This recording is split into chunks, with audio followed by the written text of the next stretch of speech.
In a world enamored by Hollywood, its celebrities, their paradigms and ideals, is this where it's at? Join me each week as we discover the deeper meaning, an alternate spark to Hollywood's love, paparazzi, relationships, and empowerment. Yes, my friend, I am sparked by Hollywood. Thank you for joining today's episode of the Sparked by Hollywood podcast. Today, I have two very special women on my show, Aleeza and Shalom from the Netflix show Jewish Matchmaking, and Miriam Grunhaus, CEO and founder of Mikah Fashion, as well as a coach and best-selling author. Welcome to you both. Thank you.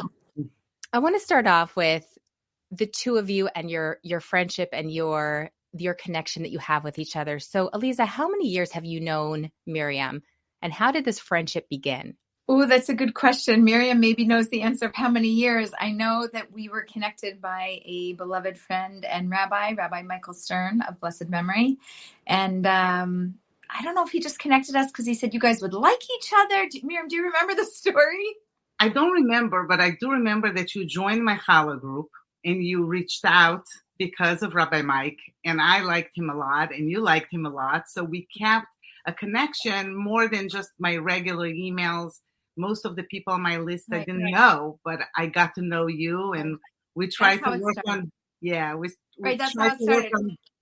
She had a challah making group, and you would say prayers and daven for different people, and I was making challah every week, and I would join the group, and then I would sign up, and then if I missed the sign up, she'd message me, "No, we need you." I'm like, just count on me every week. Just put me in. You don't have to think about it. I'm just making it. You're my routine. I do it anyway. That's amazing. Awesome. It sounds like your friendship has been like a match made in heaven, maybe. Yes. But when I spoke to Miriam, she told me a little bit more about how your friendship has evolved to helping others, especially in the matchmaking area. So Miriam, if you can let us know more about those details.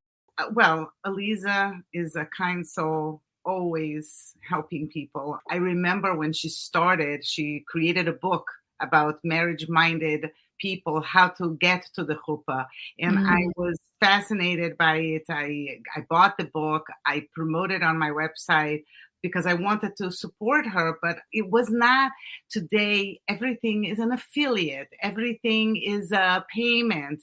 And it wasn't at all like that. It was, I want to help Aleeza. Why not? What she's doing is so fabulous. I didn't even remember that. And actually, I'm remembering this now because you asked how the whole friendship developed. And I'm like, oh, I remember that I did that. Well, Aleeza called me 2 years ago. I'm going to be on this show. It's a huge secret. I want to support you. I want you to know that I'm going to be wearing your clothing. I didn't even understand the magnitude of it. And I didn't really explain it. I just said, I'm doing this big thing. Yeah. And I need more outfits. What else do you have coming in? She's like, what? I said, yeah, I need more stuff. Yeah. And it was so, to me, maybe I'm a little bit naive when it comes to TV. I didn't understand anything. I'm like, okay, great. It's so sweet of you, you know? And then Aleeza is like, I just want you to know that it's coming out in a couple of weeks. And I'm like, okay. Yeah. And suddenly I'm in Portugal watching my dress on TV. And I'm like, oh my God. This was a big thing. And this isn't like a brand. Like she said, a lot of people do brand things. I wasn't doing any brand things. Nobody even knew who I was and what I was doing. I wore the clothes because this is my clothing. This is what I normally would wear. A lot of her outfits I would wear for Shabbat or for like a lovely occasion. And then I started to order things and I was like, okay, don't wear it for Shabbat. Because if you wear it for Shabbat and then you get a stain, you're not going to want to wear it on the show. Save it for the show. So I started stockpiling a few out on the side and I started saving things for the show. And then I was like, no, I need more. I don't have enough. I didn't anyway have enough stuff for the show because I just have mommy clothing, like just normal, everyday casual mommy wear. And I needed something that was professional because most of the time like this with a Zoom call, a phone call, It just came about very naturally. And by the way, the clothes look amazing on camera, like amazing. It was, a double win for me. It was something that I loved. It was comfortable. It was easy to wear. By the way, it packs well. It wears well. I have no problem with it. Aleeza, I remember a conversation we had when I started. It was even before the whole kintsugi theme. You're telling me, Miriam, why don't you do polyester? It washes so well. It doesn't wrinkle. I said, right? And I said, Aleeza, just please give it a try. It's a natural fiber. I understand, but it's very different than anything And you're like, okay, I'll give it a try. I remember this conversation. That's true. And I love polyester because it doesn't wrinkle. It doesn't stain. I can have it for 20 years. It looks the same as day one as it does on day 20. It's my favorite. But this is washed and worn very well. Thank God. It's interesting, Aleeza. Has anyone noticed that you wear this line of clothing? Has anyone asked you what's behind it or what are you wearing? What is this brand? A lot of people notice the one with the gold and the crackle and looking at it and they're like, what is that? Like that, like it's almost like they know that the brand has a story and that it's not a piece of clothing. It's not a piece of artwork either. It is a story wrapped around a brand that happens to be a piece of clothing, but it's really the most magnificent thing. And Miriam, I know you also released a book, which I read the whole thing and then I finished reading it and I left it at my sister's and I was like, you have to read this. And really, what's the book called? So my audience knows. It's called Heal with Gold. It's very special and it has so many life lessons and so many meaningful things. And I was like, see, for me, clothing could be just clothing. I'm not really inspired by clothing. I'm not a clothing person. I'm not a makeup person. I'm not a hair person. It's not my thing. I'm a love and dating and relationships person. That's all that I am. But when I find a brand or something that has meaning behind it, for me, it's like, wow, it just lights up the world. And I'm so excited to have something that's more than a piece of clothing. It has a story. And with a story, it has a message. And with a message, it has, healing with gold. It has this way to just heal and bring about something very calming and good for people. Amazing. Do you wear this brand in order to give you empowerment or you just happen to like it because it's natural fibers, but it is comfortable and it's beautiful at the same time? It's everything all in one. I think that if the color, style, fabric, if all of that didn't work for me, I wouldn't wear it. I have, sensitivity. I don't want something that doesn't feel good on my skin. Yeah. But the fact that it has meaning behind it, it's like, and I don't know if it's just that I know it and like my eye goes for it in the closet, but every time I'm just pulling it out. Like I was traveling and one day I'm taking a video of myself and I'm like, oh, look at that. There's one of those dresses. And then the next day I'm like, oh, that was the pink one. And now here's the green one. And then I have the purple one and I have all the colors. And then I have the Shabbos one that's black with all the rainbow colors in it. I'm like, man, I just like this clothing. I really just like it. It's comfortable. You can have pockets. You can tie it in the front. You can tie it in the back. It's just very easy also to wash and wear and on the go. And it's, some things are two separate pieces, but a lot of the ones that I have are just one piece. You literally throw it on and I'm dressed, which is the most amazing thing in the world. Yeah, no, it sounds like it's versatile and it sounds like it's fun for a mom to feel that she's dressed and she's comfortable at the same time. So we're going to come back to Mikah Fashions and what it's all about a little bit later. I want to dive into your show, Aleeza. And I'm not just telling you this because you're here, but I do absolutely love your show. And what I loved and what struck me most is that I couldn't help but notice that your clients really span a wide spectrum of Jews. You got the secular, you got the observant, the traditional, and there's a new term that I learned from your show, flexidoc. And it seems like the dating advice that you give them is all based on Torah values, which is fascinating to me because as I'm watching the show, I'm like, how did they hear about Aleeza? Why would they come to Aleeza? If you're Orthodox and they're not, why would they come to you? And then why would they start listening to your advice? Right. So tell us a little bit more. So you have to understand a little bit about my background and my history to understand why people are comfortable with me. I grew up secular. I grew up Jewish. I grew up with conservative Judaism, which was love your Judaism and know about your Judaism, but we didn't practice on a regular basis. That was our version of Judaism. We were more like high holiday Jews. So Rosh Hashanah and Yom Kippur, and we'd have, matzah on Passover and, of course, Chinese food on Christmas, right? Very Jewish values. It's a very Jewish values. These are all the things that, that we needed to have in our family, which we did have. And also love Israel, but like, don't live there. Just love it. It was all a part of the whole story. And then in my mid-20s, I learned more about Judaism. I was seeing more about Shabbat. I had learned about it and I had experienced it, but I started to experience it again. And I was like, I just love this so much. And I don't want to just look at it like as an outsider and just see it. I think I want to do it. And when you start to do your Judaism and live your Judaism, you kind of end up accidentally Orthodox. It wasn't like I was trying to become anything. I just started to do the things that I loved more regularly and more consistently. And it was just something that was in line with a practicing, observant community. Right. So I very much know about the secular community. I grew up in it. I was in it for 25 years.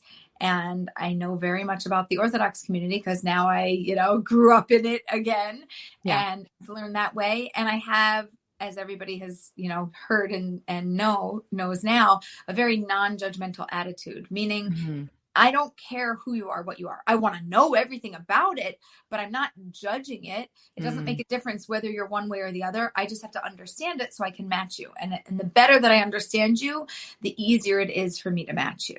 So that's where it kind of comes from. That's amazing. I actually like one of the advice that you gave one of your clients. You said, no touching for the first 5 dates. And it just struck me as so contrary to modern day culture and, different things that I talk about on my podcast in the Hollywood world and celebrities. When people say something like, if there's no sexual chemistry, then there's no chemistry at all. Just dump them, move on to the next. Again, why would they listen to you? Why would they take your advice? And are your clients really learning from it? Are they really taking it to heart? And do you see a difference in who they are at the end of the dating process or during? Okay. So first of all, yes, 100%.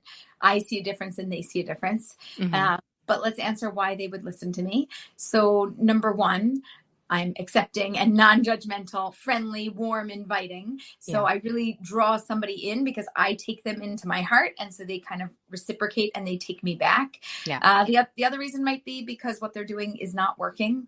And so they're willing to give anything a shot, even if it sounds ludicrous. But I do remember reading a book when I was in college before I became observant that was called something like How to Get the Love You Want Without Sex or something to that notion. And I remember reading it and going, that's fascinating. Like, oh, wow, it could really work. This works. And then when I found observant Judaism, I was like, oh, wow. Yeah, you can have chemistry. Of course it works. They all live by that rule. Yeah. And not just that. Chemistry and spark actually doesn't have anything to do with physical touch. You could also have chemistry and spark with a physical touch, but without a physical touch, you're also able to have that. And if somebody's not really willing to stick around because all they want is something physical, do they really like you anyway? It's just a way of weeding out people that aren't very serious about you anyway. So everything about the whole process, first of all, I find to be extremely logical and rational. So if you're a logical, rational person, you're going to see it and know it as true. And I also find that men are more likely to be willing to try this than women. Because oftentimes they're more logical, rational about the process. And B, because they just want clarity and they're tired of wasting their time. And they're like, if this works, then I'm going to follow it. And my thing goes like this. If you don't touch them for 5 dates, then I know, they know, everybody knows you actually like what's on the inside. The outside, fine. We'll figure out if we like that later also. But the baseline is, do I like the inside, right? Everybody starts with the baseline of, do I like the outside? And then when the inside doesn't match up, 2 years later, we have to break up because, I don't like how you treat me. But if you think about it, nobody gets divorced because somebody's ugly. Nobody. Right. People get divorced because of how they're treated. So why don't you figure out if there's compatibility in that realm first, figure out if you like the essence of who they are. Then you want to introduce physical touch.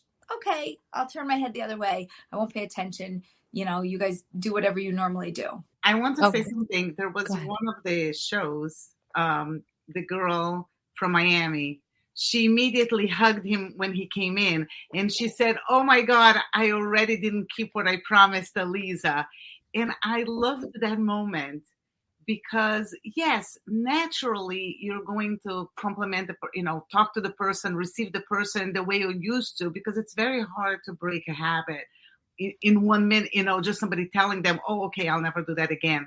but it was in her conscience. She had it in her mind. She wanted to do it, but the instinct was to just say hello. And I love that because it was so natural that it was in her mind.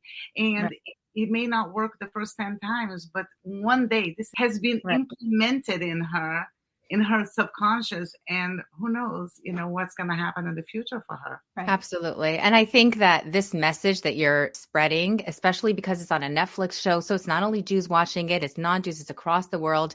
I think that the seed that you're implanting in society just on your show itself is so powerful and so positive. Let someone hear it. Let someone just let it, infiltrate in their brain, let them sleep on it. And then maybe other people will act on it too. So we never really know how far your advice is actually reaching. Right. And the truth is, if somebody can't do it for 5 dates, try it for 3, right? Like, let's modify it to make it something that works for somebody and let them take baby steps to experience it. And also, if we really can't withhold physical contact, what's wrong with us and what's wrong with our society? Like in a business context, right? We know how we have rules of engagement in terms of business and how we interact with people. Okay, but in a personal context, we have that too. It just changed over time, but it didn't change for the better. So if it didn't change for the better, maybe we can shift and we can go back to a way of connecting that might work better. Everything today has to be instant. It's got to happen in an instant. If I don't think it, if I don't feel it, if I don't know it, I'm moving on. Okay, but relationships don't happen in an instant. Oatmeal, you can get that in an instant. Relationships, you're going to have to wait. Absolutely. How did this show start in its infancy? Meaning, was it your idea? Did someone approach you about the idea? It started through Indian matchmaking, which had been a dream for a decade. And finally, they got approval to start filming for it, and then it released in 2020. And it came out during the pandemic, and it was like, wow, there's nothing else to watch on TV. Here's something new. And people loved it. It was so real and it was so relatable. And I remember watching it going, man, that's just like the Jews, except it's Indians. It's the same thing. Yeah. Just, different background. But the stories and the experiences were very similar. And I was thinking, wow, that would be so fun if there was Jewish matchmaking. And then Indian matchmaking got renewed for season 2. And the production company said, this is great. We have a brand. Let's try Jewish matchmaking. And so Jewish matchmaking got started and they went on the hunt for a Jewish matchmaker. And it was actually through a matchmaking friend of mine because they found her. And she goes, oh, you don't want me. You want my girlfriend, Aleeza. She goes, I don't want to do this. They're like, no, it's going to be fun. And she's like, no. Aleeza, this is Aleeza you're looking for. Amazing. Yeah. Something that I love that you said, Aleeza, and Miriam, feel free to jump in as well. You said it's actually in the trailer of the show that you brought more than 200 couples down to the chuppah. And I absolutely love the choice of your words because, as we all know, matchmaking sounds glorious, especially when you watch it in a show. You're talking to him and her and you're, bring them together and we watch them on their dates. But really, it's nothing short of challenging.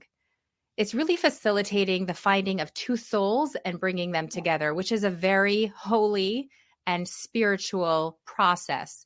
So I love the fact that you stress that you bring them down to the chuppah, which is also, God coming into the relationship at that time. So what are your thoughts on this? I actually did a talk that was called, I think it was called 3 in My Marriage. And it was talking about the relationship between my husband, myself, and God. And then it's really the 3 of us. It's not just the 2 of us. Yeah. So matchmaking, when I don't even like when people ask, how many matches have you made? I would tell you none. I don't make them. God makes the matches. I'm the assistant. How many have I assisted with? Yeah, hundreds I've assisted with. Maybe the executive assistant? God's executive assistant. Great. I love it. And I would also say that in terms of assistant, so people think that a matchmaker is just an introducer. It's just putting 2 people together. That's only one of 3 jobs that a matchmaker does. A matchmaker also does mentoring and coaching and support through the process. And a matchmaker also seals the deal. So either we're going to break up or we're getting married. We're getting under the chuppah. And that's also the role of a matchmaker. The matchmaker also navigates the families. There's so much involved in matchmaking that when you say, oh, did you make the match? Well, I don't know what you're asking. Was I the introducer? Sometimes I am. Oh, but somebody else introduced them. Yeah, but they were about to break up and then they called me, right? Because I was the mentor and I worked with them through the process. And then we figured out how to get them under the chuppah because actually it was an excellent match. They just didn't have the right support. Oh, so how many matchmakers were involved? I said, what does it matter, right? Yeah. It doesn't matter. Statistics don't matter here. We're bringing two souls together. And it takes a lot of people in the process to make it happen. Sometimes it's a person's friend who said the right thing at the right time, and they would have never moved forward without that support. There's just so many people that are involved, and I don't take pride in like, oh, they got married. I'm happy that a couple gets married if it's the right couple. If it's the wrong couple to get married, I'm really happy that they broke up. I'm sorry because it hurts, but I'm very happy deeply because I knew it was the wrong person and they knew it was the wrong person, and now they can go out and find the right person. So I think that that's also considered a success in my industry. Marrying the wrong person, it would end in divorce. So it wouldn't even be a benefit to like, oh, you have another one under your belt. No, you don't, because they just got divorced. So why do we bother? Exactly. It's not about the numbers. It's about the success of bringing two souls together and helping them navigate a successful journey that they're starting to navigate. It's just so intertwined. It's so complicated. It's not just like statistics and numbers. So Miriam, you also have helped people in the matchmaking world. How do you see your role, or maybe not as much as Aleeza, but tell us how you see your role as bringing couples together as well.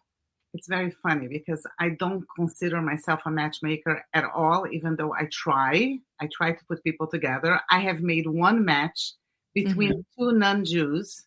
They have been happily married for 20 years with the 3 kids. They're not Jewish, but I do understand what Aleeza is saying, because as somebody who tried and been on the phone and talking before the date and after the date, the emotional roller coaster of this job is so intense. First of all, I have been part of connecting people that I thought that they were so perfect that I was about to buy the dress even before they met. I knew they're getting married. I mean, there's no question. And then every time if it didn't happen, there's such disappointment that it didn't work out. But I find it's a hard job. And I know that some people are extremely talented in that area and some are not. And I find it, for example, I'm more of an introverted kind of a person. So the circle of friends that I know is smaller. So when you know less people, it's also harder to match people. But I have a question for Aleeza. Actually, it's 2 questions. One was a young man shared with me that he has bipolar. And I had been setting him up with people. And after he told me that, I didn't know how to approach the situation, because how do you bring a potential issue into a marriage? I mean, you disclose it, or I felt that either I was entitled to disclose it or I couldn't help that gentleman. But at the same time, how many people we help that we don't know their story? He was the one who was open. Right. In general, it's actually his obligation to disclose that information. And usually they will do it. There's a time period, and it's not a quantity of dates. It's a quantity of connection. So it's before somebody's totally head over heels and, oh my gosh, this is my person. But they're dating and there's enough of a reason to share that information, because otherwise it's considered private information. It's not really anybody's information to share, but he does need to share it at the right time.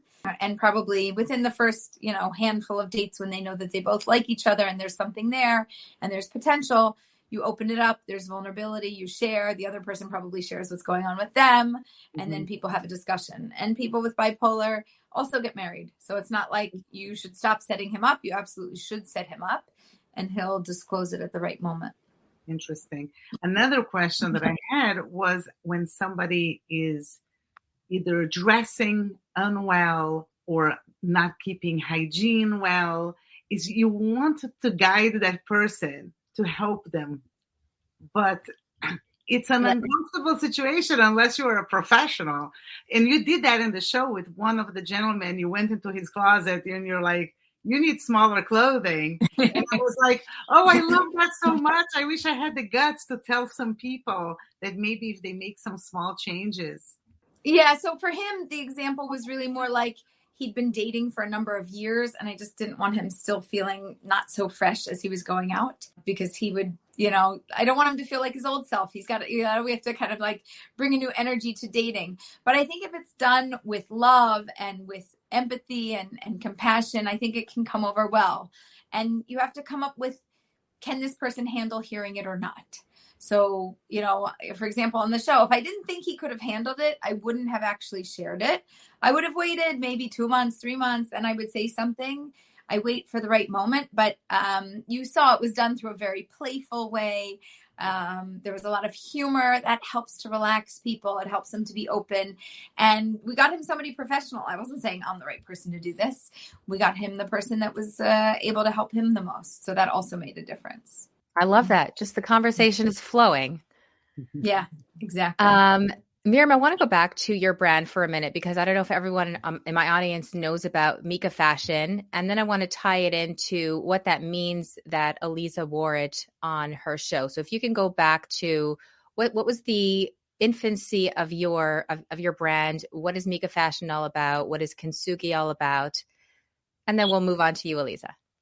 Sure. So I started my brand when I was going through a very challenging time in my life, and I needed a change. I started a new business as a way to run away from my problem. I said, I know my business. I was in graphics and marketing. I was dealing with compliance and pharmaceutical companies. I knew very well my business. I did everything in my sleep, and I wanted to be so busy that I wouldn't think about my pain. It's not something that I recommend today. I know better, but this is what I did then. So I started a fashion brand. I knew nothing about fashion. Mm-hmm. I didn't feel fulfilled. And I had a lot of fulfillment in my business before, because I was teaching ethics. So one day I saw a video about Kintsugi.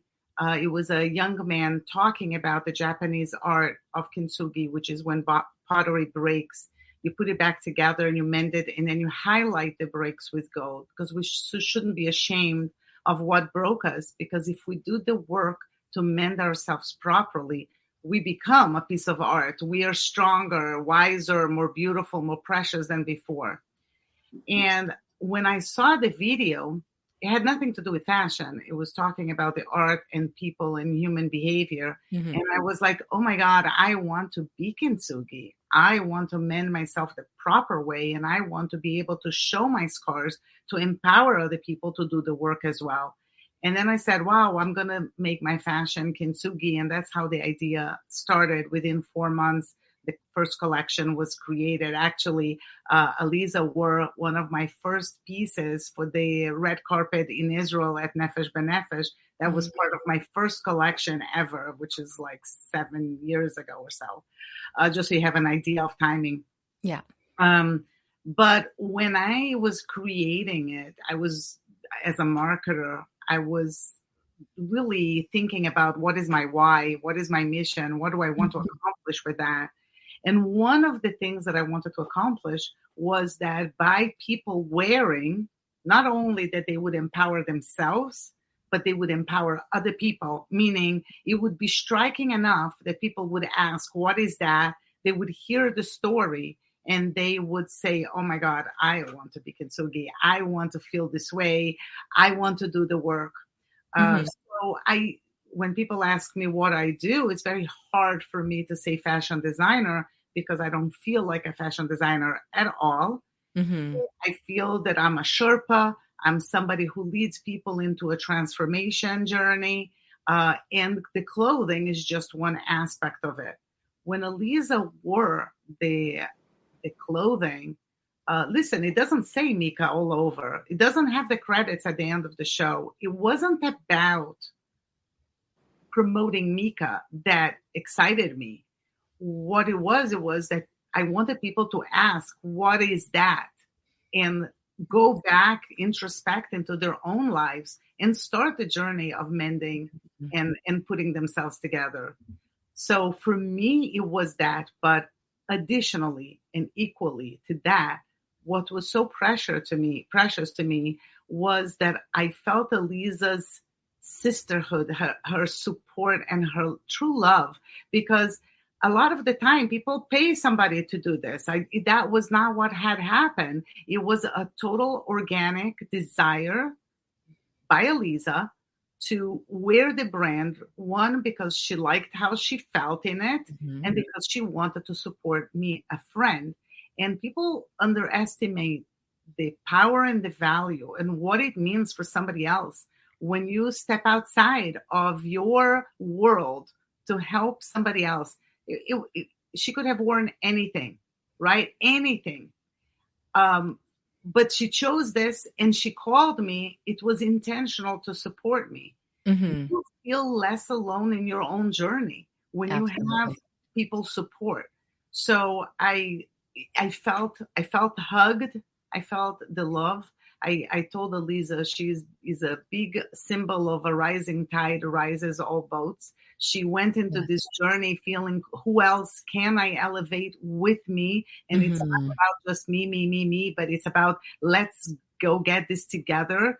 And I think that speaks about her character, the type of person that she truly is. And I know that this is embedded in her matchmaking process, that it's not just about the matches and it's not just about financially making a living for the family, but it is about the goodness and the kindness to help people achieve, what they need to achieve. And this is, embedded in everything that she does. So I think that this shows who she really is. It made me very hugged, and it opened the world for me to show people that they can start their journey for healing. That's why a conversation like this is so important. A lot of the people don't know what kintsugi means and why she wears it so often. And maybe somebody's going to be watching this show and going to say, wow, I'm so inspired. And I'm not saying go run and buy a dress. I'm saying go start introspecting. Don't be ashamed of your scars. Do your work. Go into this process of healing and integration, which also, by the way, will help you get married, because you need to do that. That's the foundation for an amazing future. And then go buy a dress. And then I mean, you're going to want to. They're so comfortable. It's just wonderful. They're really wonderful.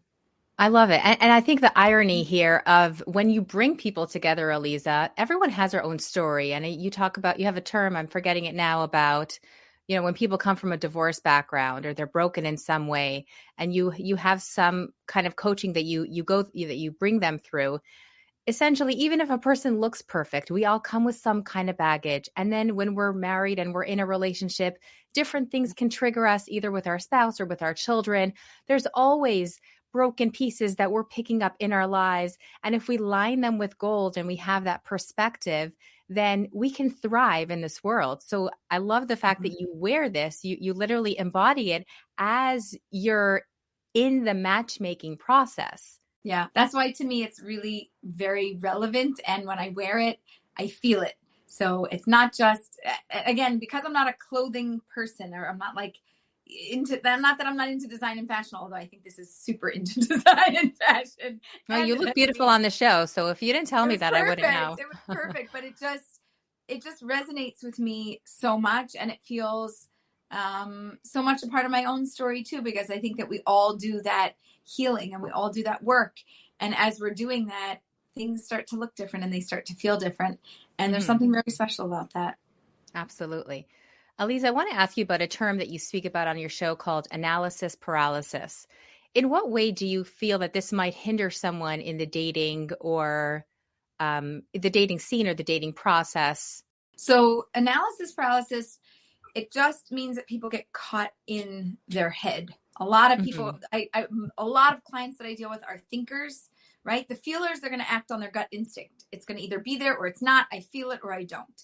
But the people that deal with analysis paralysis, I don't know, maybe, yes, should I, shouldn't I? There's like all this back and forth. It's almost like they're weighing things out. And the biggest issue with that is they usually don't have enough data and information. So the reason they're confused and the reason that there's this analysis paralysis is that I don't have enough data. I'm trying to make a decision without all the information that I need. And therefore I should be feeling confused. It totally, to me, it makes sense why people are confused. And that's why I give them the date them till you hate them phrase, which is, I don't want anybody to hate anybody, but I just want you to keep going, because stop analyzing. It's not worth analyzing. We don't even have enough data. If you keep dating, we could deal with the analysis later on in 2 dates, in 5 dates, in 10 dates. When we have so much more information, it makes it so much more relevant than just kind of, people are like, I just have to figure it out because I don't want to waste time going out on another date. I said, I don't want you to waste time figuring it out, because you can't. You have to go on another date. Without enough data, there's nothing that we can do. You're thinking about something and you can't think yourself through it. You have to experience yourself through it and have more information to then think about when it's time to think about it. But everybody's looking to rush the process. Like, how can I do it faster, smarter, better now? That's what everybody's trying to do. And my answer is, you can't. The fastest way to get to the end of the road is to just keep walking down the road. Go on another date. That's the fastest way to get there. They're like, no, I could figure it out better. No, you could figure it out and you'll be stuck at a fork in the road. And then when you make a decision, you might even make the wrong decision when you could have just walked down the road, and we could have made the decision later on at the right time. Amazing. Love that. Now, I did ask my audience some questions that they want to ask you. So I'm going to present a couple of questions to you. Typically, people out there in the world, they will date for like a year or two, move in with each other, buy a dog. Do you find that with your coaching, that time of dating is shortened in any way? The short answer is yes and maybe. So yes, it can be a shortened time frame. Maybe meaning if somebody has their heart dead set on a certain timeline, it doesn't even matter if they're comfortable. They're still not going to move ahead if they have a timeline in their mind. But they should have clarity much sooner. To me, you don't need to move in together to figure it out. That's another piece to the puzzle that actually makes it more confusing and not better. And I think that things like, buying a dog and building and playing house together, it's not playing house. It's called I'm married without being married. So when those things break up, it's as if it's a divorce. People come to me brokenhearted and devastated. It is extremely, extremely difficult. And I just warn people about this, to be very careful and to be very intentional. If you want to build a home with somebody, so build a home, but don't play house. It's not, it doesn't work the same way. And you can gain clarity if this is your person without doing that. And are they receptive to that? Because the way this world works, the way our society works, it's just a given. Yeah, you've dated for 6 months and that's it. You're proposing already. That's way too soon. Have you moved in yet? So it's kind of like a given that a majority of the world, that's how they're going to act. I'm just fascinated that people are receptive and they're not just like, oh, you're just so old school. Oh, that's the religious Jews. That's not me. I modernize everything to fit the modern world. So we take a deep concept and we make it applicable towards today.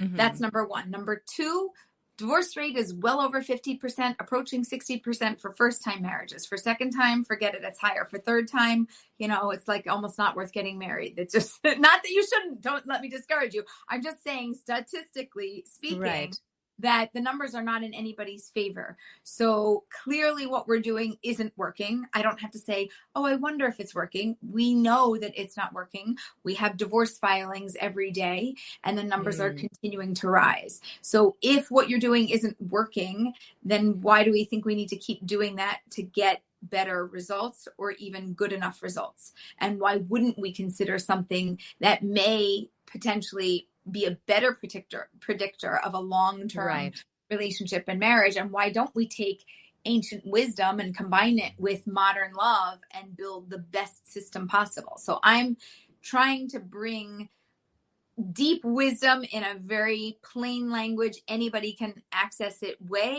with logic and reason. I'm not saying do it because you should do it. I'm not saying just believe in me and give it a try. I will back up everything with facts and information to show why it makes sense and why doing it a different way doesn't make sense. If you don't like it, so you can keep doing it your way. And, if you need me, call me. Fascinating. I love it. People want to know if the dates on the show were staged or if they were genuine. Nope. That was all real. And a lot of them really were blind dates. Really? I found with, in general, if I had a choice, I don't mind to show a picture or to give somebody some information. But once you start giving people last names, they just Google them. They come up with a whole story in their head. They meet them and they're like, oh yeah, I know you already. And you're like, no, you don't. And you didn't even give anybody chance because you had too much going on. So a lot of them really were blind dates. And I asked permission, like, okay, are you willing to give this a shot? And I get people's buy-in for that. And they say it also takes off a lot of the pressure and the stress. Like, that's it. We're just going to go out and figure it out. We did help some people set up, like, what is the activity you want to do? Sometimes the people themselves said, no, we have an idea. Let's get approval. Can we please do that? So some of the actual, what we do on the dates, we curated, but we do that in our own matchmaking business as well. It just depends on the client and what they're looking for. Some people like that spontaneity. They like the surprise. Other people like to make sure that they're in control and they're planning everything and taking care of all the details. So those were real dates, and they were like what you're seeing actually happening. I think people just want to know more, like, would they have turned out a little bit different if they didn't have a camera on them? Right. So I don't know if we can answer that. I think if anything, I think that people gave it more of a chance on camera than less. So having a camera around made them not immediately disqualify somebody and say, well, if Aleeza set this up, then there probably is something behind this. Why did she do this? So if anything, I think it actually did something positive, not negative. Were people nervous? Yes. Were they acting the same or different? I mean, I saw people's real personality, and I know them now also because we keep in touch. People really were who they were on the show also. I'm sure that there's an element of being on stage, so to speak, and having a little bit more of your energy. But I think that's only for the people that are naturally leaning towards having like an acting side to themselves. Yeah. The people that don't have it, they just were who they were. Absolutely. A lot of people also want to know if there's another season coming up or how long this show is going to go. I wish I knew the answer to that. So all I know is that we need everybody to watch episode 1 to episode 8. That's your way of like voting and saying, yes, we like the show and we want to see it come back. If enough people do that, we'll get it back. If not, not. I think that they just watch the numbers, and as soon as we know, and I could say something, I will tell you, but I don't know, and I wish I knew. I'll repeat that for everyone. Make sure to watch the show. Make sure to watch all the episodes from number 1 to 8 and share it with your friends. You will not be disappointed. I have people telling me, Jewish and non-Jewish, are like they're all watching the show. So I really hope your numbers are high up there. Thank you. I've been stopped on the streets of New York by people that weren't Jewish, and they're like, I love your show. You're great. There you go. Like, oh, you're so sweet. Like, you heard about it? They're like, of course we did. We loved Indian matchmaking. We love Jewish matchmaking. We love it all. Not only that, but if I go on Google to just Google something, your name shows up, like something about Aleeza. I'm like, great. She's just everywhere. We know all about her now. Before we end off, I want to leave my audience with some final words of wisdom. So Miriam, if you can please go first, if you want to share something, some words of wisdom, some spark to leave my audience with that they can take on with their day and move forward in their life. Well, I think that since we're here talking about matchmaking and supporting one another, you can be a matchmaker. You can think about a friend and not go on about your life and forget about the people who are single.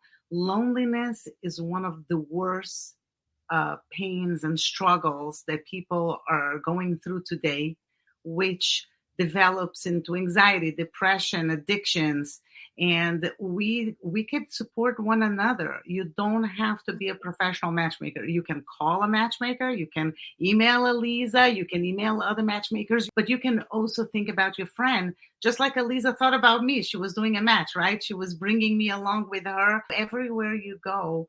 That's why I say I'm not a matchmaker, but I try to set people up, because we should all be doing that and support one another where it really counts. Aleeza, the floor is yours. Okay, I just do a traditional Aleeza blessing and say to anybody who is single, may each and every one of you find somebody wonderful. May it happen this year. May it be with clarity and may it be with ease. And when all that happens, send me a message and tell me you found them so that I can be happy for you. Fantastic. Thank you so much. Thank you, Miriam and Aleeza, for being here. I wish you both an abundance of success in all you do in the future. Thank you. Thank you for joining me for today's episode. If you are loving the Spark by Hollywood podcast, kindly leave me a 5-star review on the platform that you're listening on. Be sure to follow me on Instagram at Sparked by Hollywood. That's where the conversations happen. That's where I give you extra content on all my episodes and where you can send me your feedback your comments and questions. And finally, in a world where we are all enamored by the spark of Hollywood and its celebrities, always remember your own spark that you carry within you that makes you the gift that the world needs to shine that much brighter. I'll catch you in the next episode.